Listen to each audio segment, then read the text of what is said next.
On today's show, the Trae Young discourse is still buzzing around the NBA after the big trade on Wednesday evening, and I'm joined by Tyler Jones for another perspective on what has transpired. We'll get into how the last 24 hours unfolded, what happened in the past, what's going to happen in the future, and more. It's coming up right now.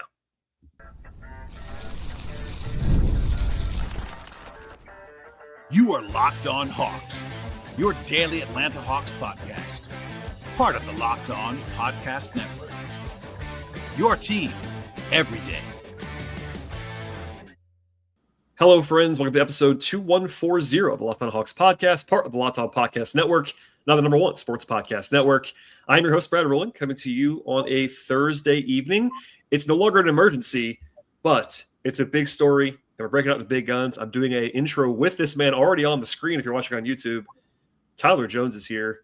You know he had to show up for something like this. I mean, I try to give you some space, Tyler. You have your own podcast with Kevin and Glenn, but we couldn't go too long without talking about this. How are you? What's going on? For the newer Locked On Hawks fans, I need y'all to understand something about Trae Young, me and Trae Young.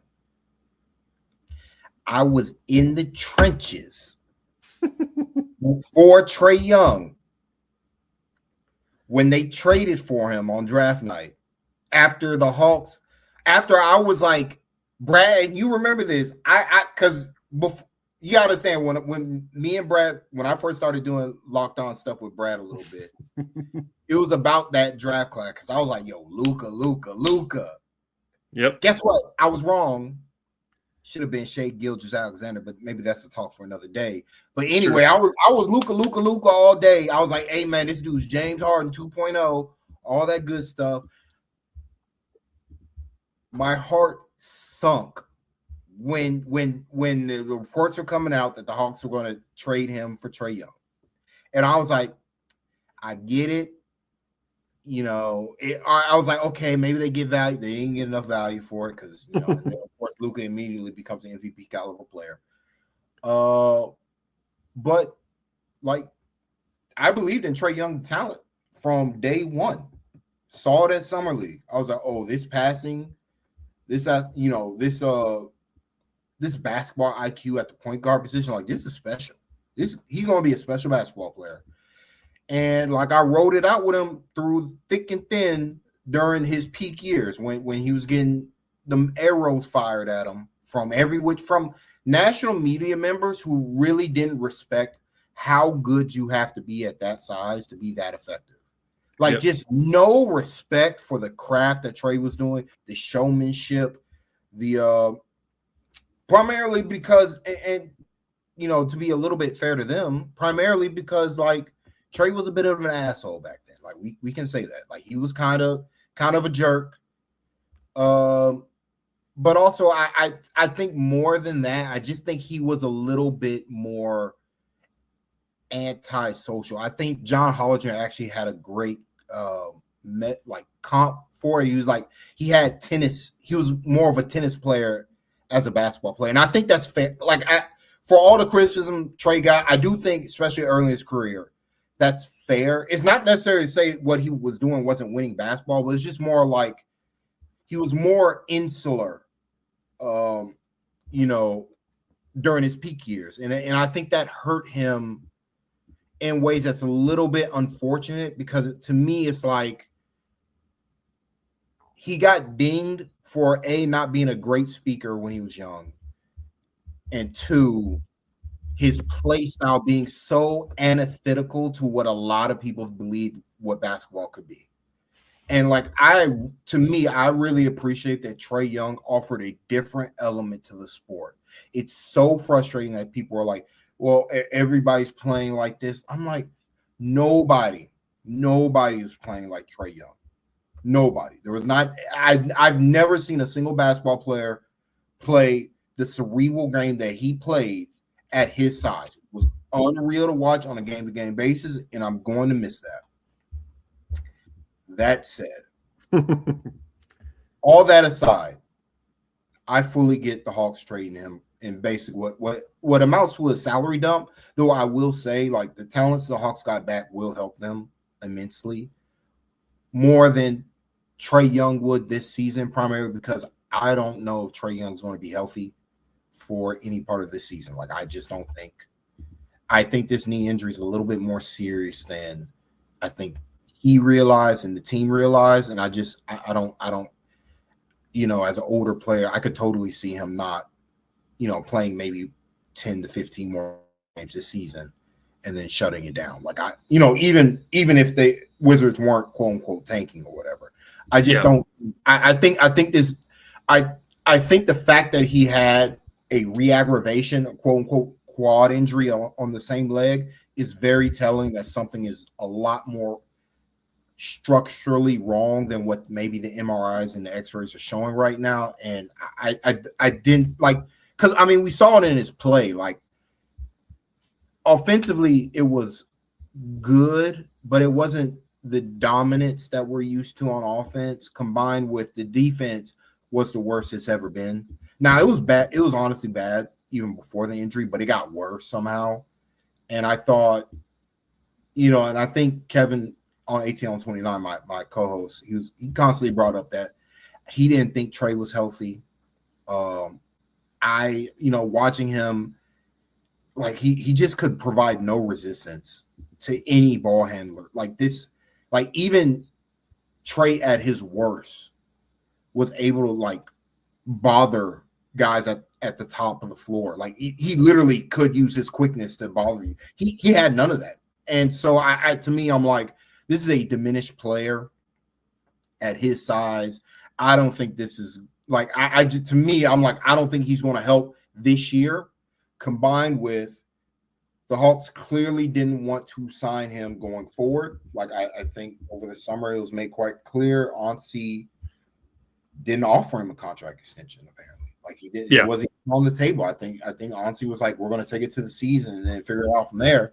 And then when Jalen broke out again, and, like, the Hawks saw it as like, hey, could we be better with Trey? Maybe, but we're a 500 team without him right now. Like, they've lost some close games. This is a 500 basketball team to me.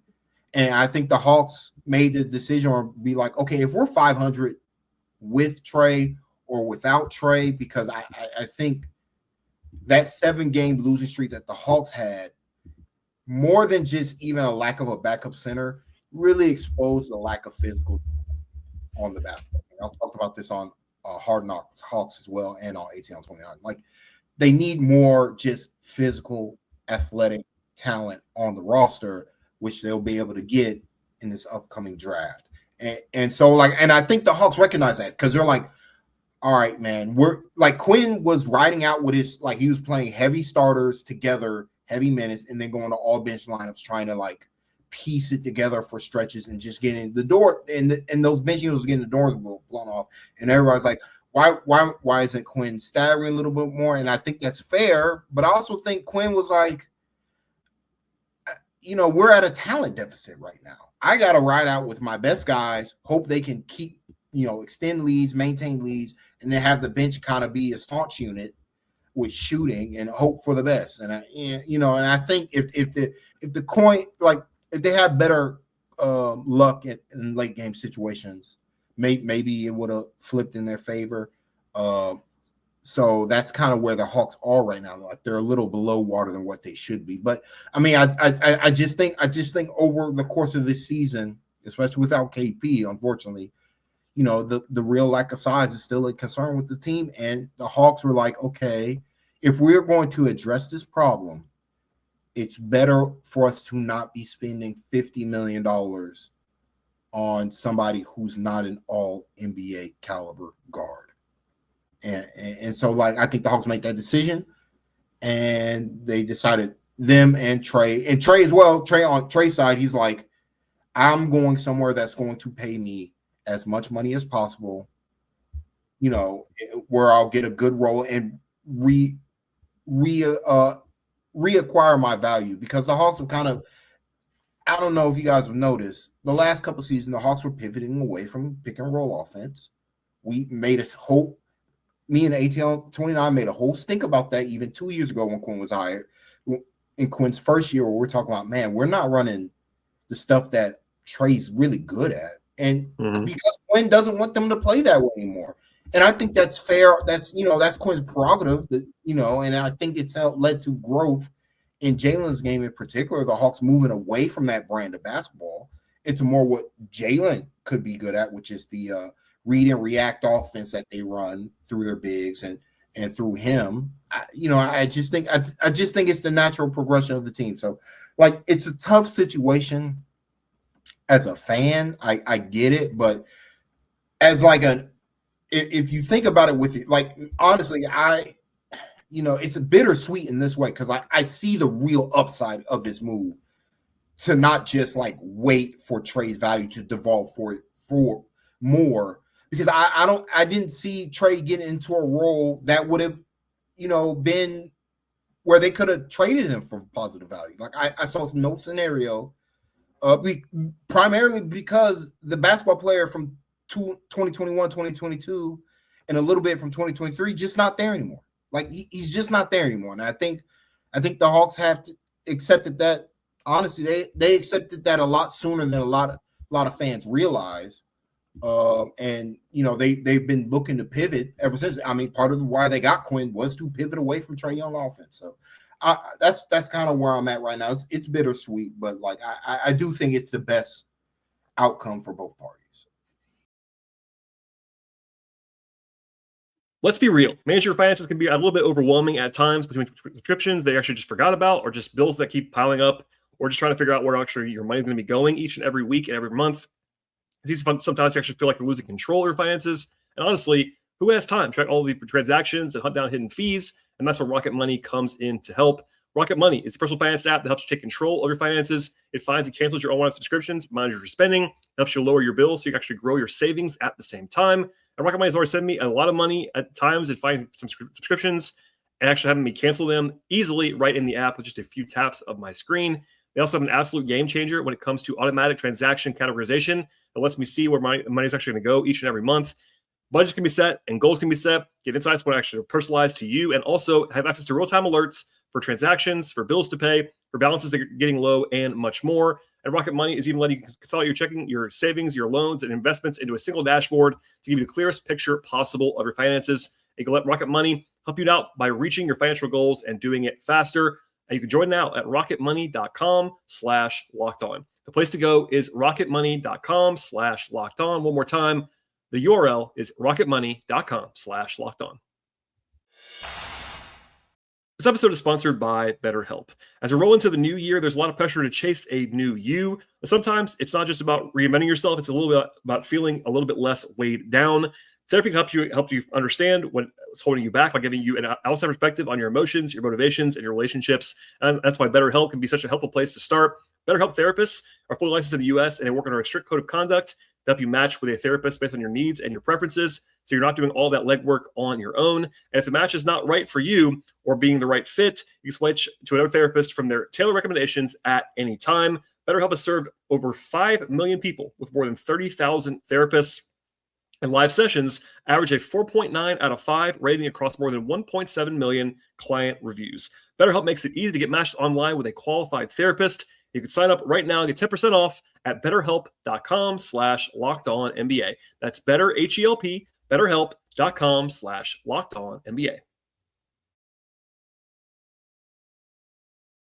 So there's a lot to get to. It's interesting because you're right. I think the fact that, and I said this a little bit on the show immediately after, but Trey's legacy is an interesting conversation in Atlanta. We don't have to have the whole thing now, but like I do think that people are, because, and I get it. It's the fact that it hadn't gone that well recently.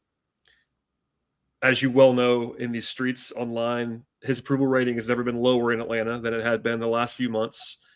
That's natural. I mean, I thought it went too far and said as much. I think Trey is better than people think he is right now, but he is not, to your point, the same guy he was. And that guy's probably not going to return. I know you saw it too because you commented on it, I believe, on social media, but there was a couple of videos making the rounds today of Trey in like 21 and 22, and you can see it. You can see the difference in his speed from then and now. And he's still really good now, but he's not the same athlete that he was then. And the Brad, league has changed.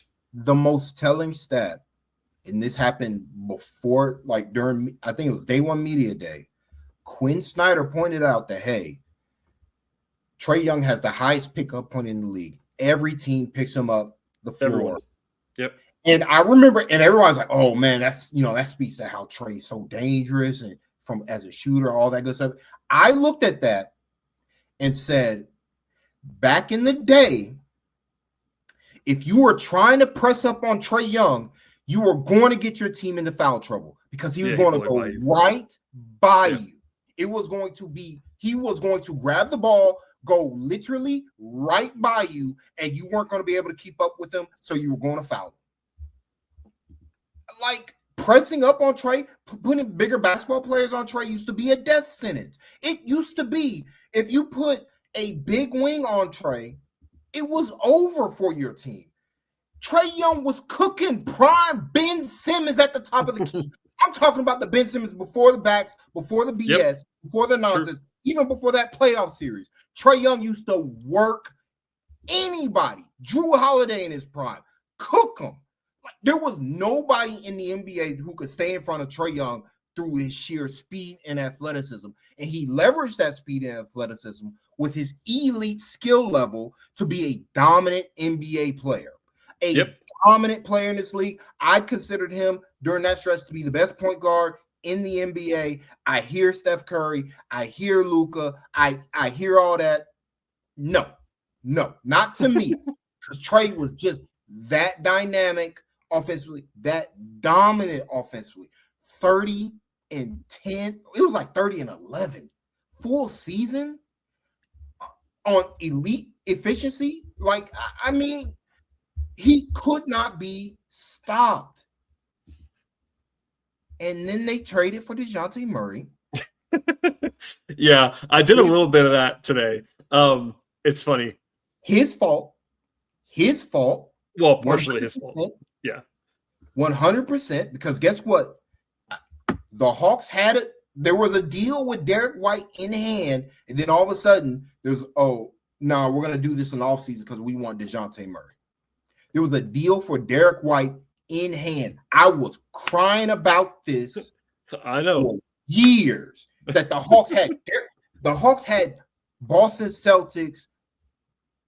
Like, Mike is probably going to get his jersey retired for the Boston Celtics. Derek White in hand. Literally, the deal was done. It got nixed because they're like, nah, he wanted to play with DeJounte, and Trae put his thumb on the scales there.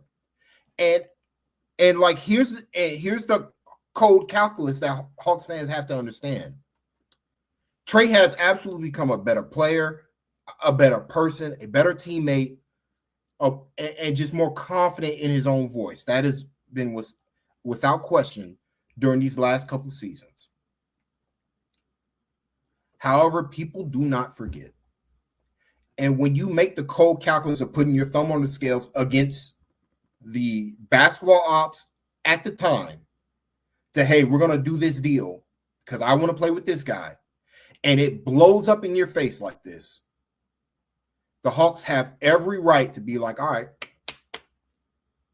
respect. We love that you're doing your best, Trae. But like it'd be one thing if it was just like, oh, the Hawks were even as good as the season where they lost to the Miami Heat in the first round. They haven't even touched that status. That was That was a comfortably above 500 team. Yeah, they were pretty good. That was hurt due to injuries, not due to the lack of like talent. That team still had talent. That team was still good. They got wrecked by injuries, but because Trae was embarrassed. Well, this was before, like, they would have had Derek White for that series, by the way. But because like Trae was like, nah, man, I got to stick it out with my boy. But like, he's putting his thumb on the scale here. Well, and I mean, you're not wrong. That's what stars do a lot of the time. I will also say the DeJounte thing is a whole podcast in itself. That was also a ownership family decision above Travis as well. which is informed by Trey, because I think they were trying to do right by Trey on some levels. So that's part of your point. And that's fair. When you're still a dominant basketball player. You're the guy. I mean, and that's I think the Hawks the second you stop being that dominant player. Well, and that's the thing. He's not anymore. And that's why I don't mean to pile on that, because I think he's, like I said, I've said numerous times, I think he's still really good. He's underrated now. That's not the same thing as still being the same guy he was before. And I don't want to do the like every spot where the Hawks kind of let Trey down, because that's a question I got like 3 times today from people in different forums. Like, did the Hawks basically let Trey down? And it's like, well, yeah, on some things, yes. I mean, you can list the mistakes that are pretty obvious mistakes that the Hawks made as a franchise since he arrived. Yeah. Trading up for DeAndre Hunter. That's the original sin, the DeAndre Hunter. They miss on Cam Reddish with a top 10 pick. All the market value extensions that the Hawks gave out when you also wouldn't pay the tax. So you were just hamstrung all the time with team building. The DeJounte trade, which we just talked about, but like that was another massive swing that was a really bad trade. They did a great job getting out of it, but the first time was really bad. All those things. But in the end, and we can start talking about what happens now at some point, but where they got to, and look, I think I said this last night too, but I want to make sure I said it. A lot of times when star players get traded in high-profile fashion, especially during the season, it gets nasty. It gets ugly. Like the all-time example of this is Jimmy Butler, who like literally torched the world to get traded. Trey's never going to do that ever. That's not in Trey's nature. But I just want to say, by all accounts, it never got like that. Like Trey handled this very professionally. So did the front office. Like it was almost like weirdly calm. Like even this week, from what I was hearing, like there was really no blow-up moment. I think that you could kind of see this summer that Ansi is the new sheriff in town. And I think Ansi's done a very good job on the whole. Not exactly 100% batting average, but like had a really good summer. And people that are mad about this trade are now saying, Ansi's a moron. Like, no, Ansi's really good and practical and all those things. And he's a good communicator. I think because he has an analytics background, people think he's like a robot, and he's not. He's actually a people person. And like he understands emotions and things and people. So all that said, they didn't decide this summer to trade Trae Young, but once they didn't extend him, Trey was going to have to play his way out of being moved on from. That's the way I said it last night, basically. If they had a 55-win season this year, which is like plausible coming into the year, but not like likely, then yeah, I think you look around and say, we can't break this up. It's going too well. Keep him around. But as soon as if they were going to fall below expectations, the likelihood was always like, hey, I don't know how they'll do it, but they're not going to bring Trey back on a big number moving forward. So it was already kind of on the wall, the writing. And then he goes out, which is not anybody's fault. He gets hurt, freak accident, Mo Gay falls into his leg, and that speeds it all up. Because I'll say this right now. This is not 100% true. I firmly believe if Mo does not fall into Trey's leg, he is on the team right now. Now, would he be on the team in the future? I'm not saying that. But I don't think they get to this point this fast if Trey had been playing all year long. I'm not sure about this, and I'll for this reason, because I don't think they would have been as good as they were with Trey. And I'm not making a judgment call on this. I'm just stating what I saw on the floor, which was the fact that Trey and Porzingis was never going to work defensively. Like they just, I tend to agree with that. I would just say that KP hasn't played. Look, no, this was back when Porzingis and Trey were playing every game. They were healthy, preseason included. When I watched KCP successfully running an NBA offense, being guarded by Trae Young and just spamming pick and roll with Kristaps Mann, I said, I'm like, and this was preseason. I don't know if this game 1 or 2. I'm like, I don't know if the Hawks, if this will ever work. Because like it was literally like one guy's too slow to cover for another guy who's too small to get over a screen. And like every team in the preseason was just attacking Trey. And then the first game in the regular season, I'm watching Jamal Shed just take Trey under the rim every possession. And I'm like, and then on the other end, he's pressing up the full 94 feet, and Trey is having to hop skip his way up the floor. And I'm like, bro, we hop skipping game one against Jamal Shed, man. Like, I mean, Jamal Shed's a great, he's good for his role, what he is, but like offensively, it shouldn't be that against anybody in the NBA. And I'm like, well, if he can't guard Jamal Shed, I don't know, dog. I'm like, I don't know. And then combined with like the bigger issue is offensively off the ball, he doesn't have much value. Like he just, his auxiliary skills off the ball just have never developed. And they really, I think they were going to really show up this year. If we're going to have, if Jalen's going to have this breakout, he's going to need somebody to be Jalen's going to need somebody to be in the Bogdanovich role. I don't think Trey was going to be able to do that for him.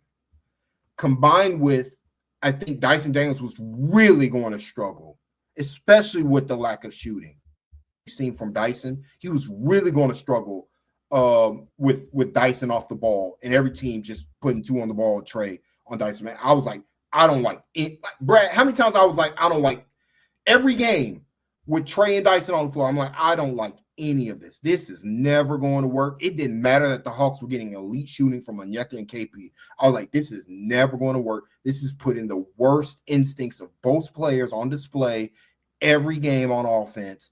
Like they got to, I'm like, they got to separate them. They got to do something. I'm like, all right, so we're benching Dyson, the guy we just paid $25 million, who has shown when Trey's not in the game to be an actually decent, like Dyson's been a good point guard, like full stop. No, that's shooting. It's another, I would say, sneaky reason why, not necessarily because of Dyson, but there were beyond the contract, because the number one factor, which you talked about earlier, which is why I'm not coming back to it. Number one factor in this whole thing is the salary cap and the contract. That's number one on the list. I know there are basketball things too, which we just talked about some of them. Trey has regressed physically, all those things. The fit with KP, and more importantly, the fits with Jalen and Dyson, who are signed long-term. That stuff matters. In particular with Dyson. And Dyson, by the way, at a later date, we got to talk about Dyson when we have more time, because it's getting interesting with the jump shot or lack thereof. But going back to on the Trey thing, exactly, you're right. Those guys were not meshing. On defense, Dyson's great to have next to Trey. On offense, it just wasn't working at all. And Dyson's been at his best in the NBA when he's been able to play on the ball. And with Trae Young on the court, you're not going to do that. Fridays already feel a little bit different during the basketball season, and FanDuel is making them even better for you right now on Friday nights. Before the actual game step off, FanDuel is giving fans a new way to kick off the weekend with NBA Happy Hour. NBA Happy Hour is your official pregame and limited time window where special offers drop right inside the FanDuel app before the action begins. Opening the FanDuel app during Happy Hour always brings something new to the table when it comes to boosts or bonuses or surprises. It's really easy to check out the weekly specials before tip-off and make a move before the window closes. Happy Hour adds a little bit of extra energy to Friday nights, but when it comes to basketball, without actually having to overthink anything whatsoever. And the timing is absolutely perfect. Right before the games and right before the weekend actually starts. Fridays from 6 o'clock to 7:30 p.m. Eastern Time have become appointment viewing with NBA Happy Hour, plus FanDuel has everything they're looking for across the sports betting space. Pre-game lines, live lines, and a full suite of offerings on different sports when it comes to football or baseball, hockey, golf, tennis, soccer, auto racing, MMA, boxing, and so much more. So before tip-off on Friday nights, check out the FanDuel app, see what's dropping during NBA Happy Hour every Friday from 6 o'clock to 7:30 p.m. Eastern Time. A little bit of basketball, a little bit of action, and a whole lot of Friday energy. That is NBA Happy Hour. That's NBA Happy Hour only on FanDuel, official sports betting partner of the NBA. So, no, there are so many different. And I'm not saying or Dyson functionally playing in the big man role. Sure, there's different ways to do it. Which worked last year, but that worked because they didn't have Jalen Johnson on the team primarily, right. And they were playing a lot of George Niang. Pure floor spacer. Exactly. Now the Hawks were like, all right, we got Dyson, we got Jalen, 2 guys, and Zachary's struggling with his shot too. The spacing was getting a little. It was just a messy space, and like the biggest knock on Trey is that Trey has to play with elite shooting. Somebody's got to be an elite sniper, or it's going to be a little. Especially now, it wasn't the case before. It really wasn't the case before, but now with no, he needs space on offense. He has to have. He has to have the spacing, and so like with that, it's just a little too easy to. They couldn't do the Trey Dyson pick and roll game. Like how they were able to spam it last year. Like you can't with Jalen on the court, you can't do that. So nope. I made that statement not to say that it's like the correct process. I just think that the fact that Trey missed all that time and that they were able to hold up. I think people have overstated how good they were without Trey. They weren't playing like incredible basketball. They played reasonably well. I mean, Brad, they had some high highs. They were playing plus 3-point differential basketball. Yeah, they had some really good moments for sure. When KP was out there playing however bad the KP Jalen lineup was bad. I was going to say when KP was around. Porzingis has been the guy who's actually had the big on-off splits of the whole team this year. But anyway, I think that they would have taken it longer, maybe to the deadline, maybe into the summer, all that stuff. But because that happened, that sped everything up. I've seen people not like purposely maybe, but like act like Trey forced his way out. That's not what happened. The Hawks were looking to trade him pretty openly. And because of what I just said before, Ansi was very open with Trey. The communication was very open. A lot of times front offices are operating in a silo and not telling players when they're trying. That was not what was happening here. Trey and his team, his agents were aware of everything that was going on. And it got to the point where it's like, hey, why don't we just do this together? And that sped things up for better or worse.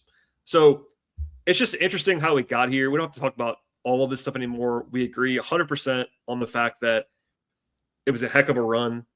His legacy in Atlanta, all this. I said last night, he's on the Mount Rushmore of Atlanta Hawks players. Absolutely. I stand by that. I know it wasn't 15 years worth, but when you average what he averaged, when you have the moments he had, when you have the clear thing where he was the best player by a lot on the team that came close to the finals in Atlanta Hawks history, like that factor in one, like it's to me, you can argue if he's the best or the second best Atlanta Hawk in Atlanta Hawks franchise history, not St. Louis. I think Nick's the right choice, but I will say without question, the best playoff performer of any Hawk ever. Well, that playoff run was nobody has anything like that. It's funny. Nobody it's so funny. That, and also nobody has the Celtics series in 23. Yeah, game 6 was special, Brad. It was that series carried me. I was like, all right, I'm riding with Trey till the wheels fell off, and unfortunately this year, this is deep. This is deep cut stuff for people that are new Hawks fans. The previous year, the only time in his entire career that I thought Trey actually kind of got a pass was the 2022 playoff series, where he was legitimately terrible, and it was like stunning. It was stunning how bad he was. It was stunning, Brad. It was stunning because the play-in was special against especially against the Cleveland Cavaliers. Like they actually blew the Hornets. That Cavs one game. No, series. So Kevin posted the highlights today. I mean, he was unbelievable in that game. But it's just so funny. So you're right. I understand that, like 2023, people memory hold that because they already had DeJounte. It didn't go super well that season. But the fact that DeJounte gets suspended for a game, Trey has this ridiculous performance. They win. Brad, all that stuff that happened. They figured out the championship-winning Celtics defense to the point that it basically came down to who was going to make a jump shot at the end of the game. DeAndre Hunter missed an open three. Jaylen Brown made a contested pull-up three-pointer, the hand in his face, and that was literally the difference in the game 6. I was on the floor. I saw the game. 100%. Incredible, but it's one of the best basketball games I've ever been to. That's just how close games go, man. It was a coin flip. Yeah. It was literally a coin flip game to go to Game 7 after Trae Young had figured out the Celtics, the best team in the sport and the best team since the Golden State Warriors dynasty. Golden State Warriors, like that Celtics team was a special basketball team with KP. Was it?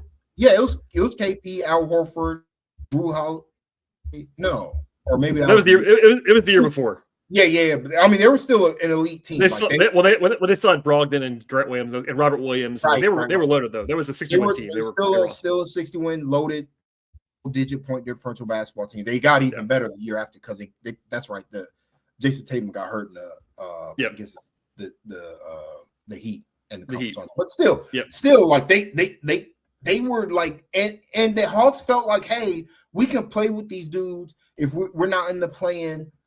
We can make some magic, but then you saw the flaws in like everybody's game, and it's just like the bigger issue is that the lack of size, lack of defense kept biting the Hawks in the butt. They made the trade. They traded John Collins. They went from having 2 power forwards to 1 power forward because they thought Sadiq Bey could do it. And I think that Sadiq Bey calculus was even less about Sadiq, and I think they felt like, they had some big fours. They should be okay. But the problem was that with Trae Young, it had to be 2 bigs at all times. And this is a chat we've been having for a long time. We don't have to have it now, but Quinn also likes shooting. Yeah. And offense at every spot that he can get it. But he wants to run his offense, and he was uncompromising in that. And it hurt the team. Like it hurt the win-loss record. Like they had avenues. They had players they could have put at the power forward. But Quinn was like, we're playing my offense first before anything else. And I think that hurt them that year in particular more than any other when Jalen had first originally broke out that season, then got hurt, unfortunately. So we talked about kind of the reverse facing. Like, we don't have to go long on this, but like the rest of this year, I think I don't want to say it doesn't matter because it does. They're trying to make the playoffs. They're not writing the season off. Everyone keeps asking. And I did a segment even before the Trey stuff ramped up this week about how easy the schedule is. And it's very easy. After the West Coast trip, they have arguably the easiest schedule in the entire league. So like between that and still having a bunch of competent guys, like still have a good roster, like they should win basketball games the rest of the year. They've been winning. They've been winning. Like guys, I know. I'm just saying. My point is, and will be right now. It matters what happens this year, but the Trey move is not about this season. It's about setting yourself up for the next thing that you're going to do. And I say that I do want to ask you brief because we're here about McCollum and Kispert. Now, I'll timestamp this. The Hawks have still not announced the trade. It is 9:00 p.m. Eastern time on Thursday. People keep asking me why they haven't done it yet. I don't have the answer for you. They're all going radio silent. That's what happens. Just noting that right now. It could, I guess, in theory, the deal could expand because it's not been announced yet. But I don't think it's like the fundamentals of the deal between the Hawks and the Wizards are not going to change, barring a shocking physical or something. If it expands to something else, regardless. Anyway, McCollum and Kispert. We don't have to litigate this disagreement. I don't think that Trae Young for McCollum and Kispert helps them this year, and I think you do, which is fine. I don't think it's a huge gap either way. I'm not saying it's a massive thing. But it does. Part of the calculus is they do get value in McCollum can play, and it's expiring, but he might look. I heard from somebody yesterday, like, hey, keep an eye on an extension for CJ McCollum. I don't know if it's going to happen, but like it's not impossible to believe if they like him. But anyway, he can play. He can create shots. He can shoot. All those things. Bad defender, but that's not the Hawks are used to that at point guard. Corey Kispert signed for a long time. I don't love Corey Kispert's contract. I don't know if the Hawks do, but a guy who can play. Again, he can shoot. He's a little bit bulkier than someone like Veet or someone like Kennard. I did have someone. I'm not going to say who it is. Someone in the league who has followed the Wizards closely said that they believe that Kispert's one of the worst defenders in the league. So that's tough. I mean, yeah, they're both bottom of the barrel defenders. McCollum, by the way, is no one believes me, but McCollum actually had, I believe, a worse defensive EPM this year than Trey. Yeah, I mean, the upside is that he's just simply bigger than Trey. But yeah, he is big. No, to be clear, I think CJ's probably better than Trey on defense. And he's probably but he's also bad. That's yeah, and like to be fair to him, like the Wizards is a terrible defensive environment. Correct. Same with Kispert. Like I don't think Kispert's actually like that bad. I think he's probably pretty bad. But if you put him on a better team, I think it will probably raise the level a bit. So I want to talk about because you're under the calculus that the Hawks would be better with Trey than CJ. I'm thinking Trey is not better than Nickeil Alexander-Walker. Trey should have been coming off the bench. If it's about winning, to me. But you know that was never happening. Okay, Brad. Since that's never happening, they're not better with Trey. That's my calculation. I understand. Brad, I bet if you talk to Auntie tomorrow, and like no recorders, you can never stutter what Auntie says. He's going to say the same thing I'm saying right now. He might. He's not willing to come off the bench. We're not better with Trae Young. It's not even willing though. Like that's the only difference because it's not about CJ McCollum. It's about Nickeil Alexander-Walker. And I thought, by the way, just to praise you guys on your podcast last night, ATL 29, which is a great show. Everyone should listen. Kevin, Glenn, and Tyler. I thought I can't remember if somebody made. I think it might have been you made a great point about how sometimes you have to have when you're a guy like Trey who's had the heights, you have to change teams. Yep. To accept the next part of your career. And this is a great example. There is no chance without a trade or the Trae Young, and it's not, by the way, this is nobody's fault. This is just the reality of the NBA. They were never going to ask Trey to come off the bench. Nope. That was never going to happen. So that's, I understand the point you're making, and I know that you do as well, but maybe that is right. Maybe that's one of the counters to what I'm saying is like, I still think because I think Trey is underrated, I think there's a way if he was playing, and look, maybe he's hurt too. I think that's possible too. Here's my thing. Here's my thing about all this. It's not about Trey being better or worse than CJ. That is not. No, you're right. I'm having. It's the context of the team. The Hawks don't have the rim runner for Trae Young. They don't have the rim runner. Their best rim runner is in Onyeka Okongwu. In every game, it feels like he's losing like a quarter inch of his vertical for some reason. I think he needs like 2 weeks off, man. I really do. I don't know if it's going to happen. He's losing a quarter inch off his vertical every game he plays for some reason. He's playing too much. That's why he's playing too much. He's the best rim runner on the team. They don't have the rim runner for Trae Young for him to really excel on offense, combined with the defensive issues, where it's like, hey, if you're going to play with Trey, it's got to be you got to have size in the back end. The size we really have is KP. Like Onyeka, Jalen, Zach, Dyson, Trey is manageable if it was the 2024-2025 season. The problem is it's 2025-2026. We talked about this on ATL 29 multiple times. Every team has gone jumbo. Every team is going big. Every team is playing with size and physicality, and the Hawks could no longer – their gimmicks of hiding Trae Young, none of them were working. They were trying – Brad, when I say the Hawks were trying everything to hide Trae Young, none of it worked because guess what? The rest of the NBA, the skill level in the NBA has never been better than it has been this year, combined with every team trying to mimic what the Pacers did. Well, and just general size, physicality, all those things that we've talked about a million times, but like it's never been harder for a small guard in the history of the league. Like you can't, and it's not a Trey thing. This is an everybody thing. Like look around. How many small guards are there that are good in the NBA? I'm seeing it with John Morant. I'm seeing it with Darius Garland. Like it's tough. And like Darius Garland is like probably the best of the small guards, primarily because he's very good as an off-ball player. Well, keep in mind, off-ball than Trae Young, and that's salvaging his value. No, that's true. But they're getting murked on defense. Keep in mind though as well, and this is a conversation for June.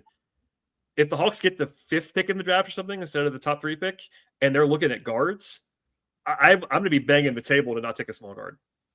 Like I don't want to take a small guard. Well, this is another conversation, but I know it is. I don't know how big and small you think Kingston Fleming is. But no. I'm not counting Kingston Fleming. I'm talking about like Mikael Brown, like the smaller guys. Right. I like Flemings, to be fair. This is a 5-player draft. There is no Mikael Brown in my ain't no Koa Pete. Get all that out of here. It's 5 basketball players. Okay, but what happens if the Hawks have the 7th pick in the draft?